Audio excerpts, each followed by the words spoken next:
पहले वाले पार्ट में बात की थी हमने स्टोरी की। मैं एक दफ़ा आपको रिवाइज़ करा देता हूँ कि अब रैयन हुई, बैक्टीरिया अंदर आ गया, ये मल्टीप्लाई करने लग गया तो न्यूट्रोफिल और मैक्रोफेज आ गए थे, तो इनको किल करने लग गए, फैगोसाइटोज करने लग गए। लेकिन जब मैक्रोफेज प्रेडोमिनेंट करने लग गए ये, तो मैक्रोफेज ने इंटरल्यूकिन-1 रिलीज़ की। इंटरल्यूकिन-1 ने एपीसी को बुलाया, एंटीजन प्रेजेंटिंग सेल, जो कि डेंड्रिटिक सेल और मैक्रोफेज होता है। तो उसने एक को बैक्टीरिया को लिया और उसको किल करके उसके एंटीजन अपने ऊपर सजा लिए। सजाने के बाद वो जाता है लिम्फोसाइट के पास, लिम्फोसाइट के साथ अपने एंटीजन मैच करता है, और जिसके साथ मैच होते हैं एंटीजन वो वाला होता है वो रेप्लिकेट करने लग जाता है।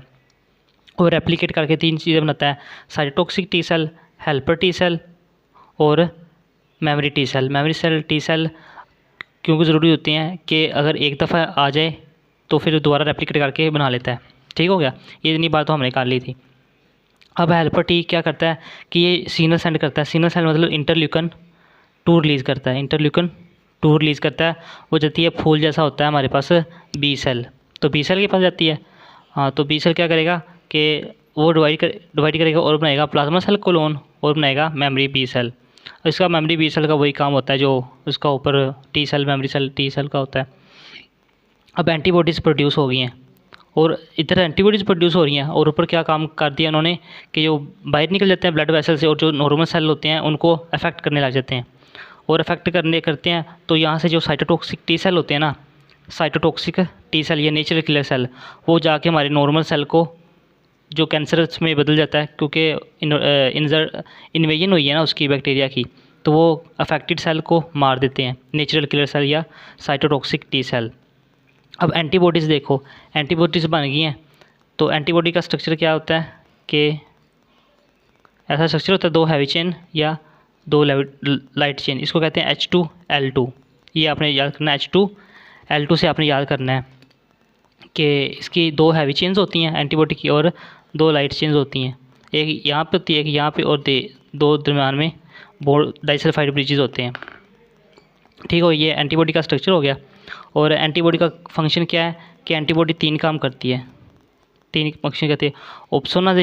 ओप्सोनाइजेशन, ये उसके जाके ना पास इसके बैक्टीरिया के पास, ये यहाँ पे जाती है, यहाँ पे बैक्टीरिया के पास ना ये जाके रेड फ्लैग दिखाती है, तो ये न्यूट्रोफिल और मैक्रोफेजेस देखते हैं उस फ्लैग को और उस पर अटैक करने लग जाते हैं। एक तो ये काम हो गया। दूसरा काम करती है एग्लूटिनेशन। एग्लूटिनेशन में क्या होता है कि ये इस पे ना ये है ना बैक्टीरियल सेल, ठीक है, आप मिसाल दो कि ये हो उसके एंटीजन है, तो ये यहाँ पे जाके लग जाती है ऐसे, ठीक है, इसके ना पकड़ लेती है, इसके एंटीजन को पकड़ लेती है, तो इसको हिलने नहीं देती, और ना मतलब कि ज़्यादा सारे को पकड़ लेगी ऐसे और एक गुच्छा बन जाएगा, तो इसको आके मैक्रोफेज आके इनगल्फ कर लेगा। ठीक होगा।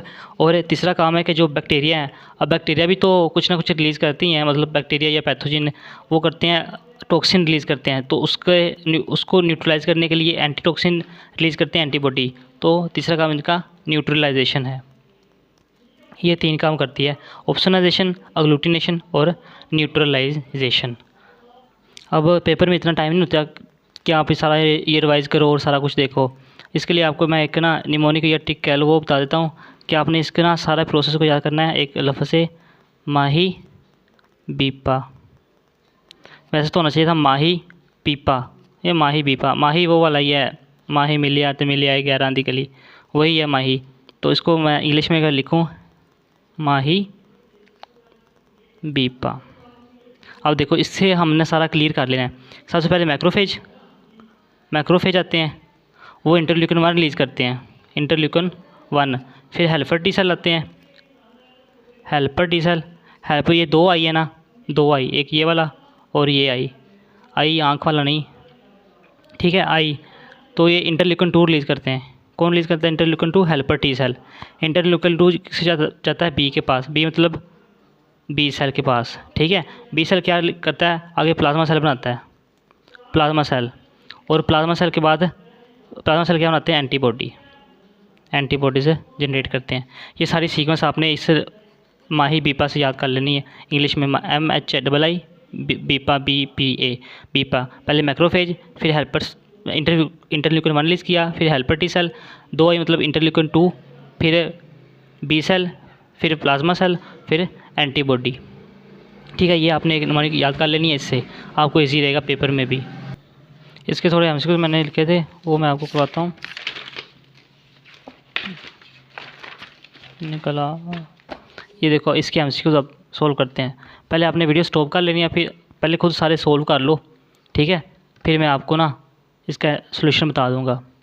ये आप सोल्व कर लो, मैं अब स्टार्ट करता हूँ। Which of following mediator is belong to second line of defence. Second line of defence मैंने आपको बताया था, इसमें PPCCI, ठीक है, ये फर्स्ट लाइन ऑफ डिफेंस है, ये सेकंड लाइन ऑफ डिफेंस है। तो सेकंड लाइन ऑफ डिफेंस में क्या आता है हमारे पास? साइटोकाइन्स या सेलुलर में नेचुरल किलर सेल, न्यूट्रोफिल और मैक्रोफेज आते हैं। और ये साइटोकाइन्स में इंटरफेरोन आते हैं जो कि नॉर्मल सेल रिलीज़ करता है और इन्फ्लेमेशन आ जाती है वगैरह। तो इसमें कौन सा आएगा? Major histocompatible cell. ये हमारे रिलेटेड नहीं है, ये अगर आप कहोगे तो बता दूंगा, लेकिन ये इतना इंपॉर्टेंट नहीं है, ये नहीं है इसका। मेजर हिस्टोकम्पैटिबल सेल तो कोई नहीं होते ही नहीं, वो कॉम्प्लेक्स होता है, वो बाद में बनता है। लिम्फोसाइट तो उसमें आते हैं अडेप्टेबल इम्यूनिटी में, जब थर्ड लाइन ऑफ डिफेंस में आएंगे। साइटोटॉक्सिक सेल और एंटीबॉडी भी नहीं आएगा। अब एक ही रह गया है कि साइटोटॉक्सिक टी सेल, मतलब कि हमारे पास जो नेचुरल किलर सेल है, नेचुरल किलर सेल, ये देखो PPCCI में ये सेलुलर थी ना, सेलुलर में नेचुरल किलर सेल, न्यूट्रोफिल और मैक्रोफेज, ठीक है। अब दूसरा देखो, इंटरल्यूकिन 2 इज़ रिलीज्ड बाय। अब ये देखो, ये नम्स में आया हुआ है, इंटरल्यूकिन 2 इज़ रिलीज्ड बाय। तो मैंने आपको एक निमोनिक बताई है, माही बीपा। अब इंटरल्यूकिन 2 है ना, ये देखो, तो 2 किससे रिलीज हो रही है? हेल्पर टी सेल से। तो ये देखो हेल्पर टी सेल, हमें एमसीक्यू देखने की ज़रूरत नहीं पड़ी थी, ये बात आपने निमोनिक याद करनी है। माही बीपा, interleukin 2 release by helper cells. अब तीसरा देखो, function of cytotoxic T cell is. अब साइटोटॉक्सिक टी सेल कौन से होते हैं? जो नेचुरल किलर सेल हमने पढ़े, जो कि हमारे मारते हैं, हमारे अपने सेल को मारते हैं। रिलीज इंटरफेरॉन नहीं, इंटरफेरॉन तो हमारे पास रिलीज तो नॉर्मल सेल ही करते हैं, लेकिन ये साइटोटॉक्सिक का तो फंक्शन नहीं है, किल पैथोजन को नहीं किल करते, ये इनका मेन डिफरेंस है। प्रेजेंटेशन ऑफ एंटीजन नहीं, ये डेंटिटी सेल करता है या मैक्रोफेज करता है, एंटीजन अपने ऊपर लगा लेता है। किल कैंसर सेल, ये आएगा इसका, कैंसर सेल को मारता है। जो हमारे नॉर्मल बॉडी के सेल होते हैं ना, जिनमें बैक्टीरिया इन्वेड कर गया होता है, उनको मारते हैं। अच्छा, how does antibody contribute to opsonization? ये है डायरेक्टली डिस्ट्रॉय पैथोजन। डायरेक्टली तो एंटीबॉडी करती नहीं है, कभी भी डिस्ट्रॉय नहीं करती, क्योंकि इनका काम ही नहीं है डायरेक्टली कौन करते हैं डिस्ट्रॉय? मैक्रोफेज करेंगे, ये न्यूट्रोफिल करेंगे। एक्टिवेशन भी नहीं करती किसी चीज़ की। काज पैथोजन क्लम्प, हाँ ये करती है। टैग पैथोजन फॉर डिस्ट्रक्शन, हाँ ये भी करती है। क्लम्प मतलब एग्लूटिनेशन और टैग मतलब ऑप्सोनाइजेशन। तो ये तो एग्लूटिनेशन में आएगा और ये आएगा हमारा ऑप्सोनाइजेशन में, ये करेक्ट एमसीक्यू आ जाएगा हमारा। लास्ट वाला देख रहे हैं, which type of phagocyte is first to arrive at site of infection. तो जो तेज़ होंगे, या छोटे साइज़ इनका कम होगा, इनका साइज़ कम होगा, छोटे होंगे और फास्ट होंगे, मोटाइल होंगे, वही आएंगे पहले, जो जिनकी तादाद भी स्ट्रेंथ भी ज़्यादा होगी, वही पहले कंट्रीब्यूट करते हैं।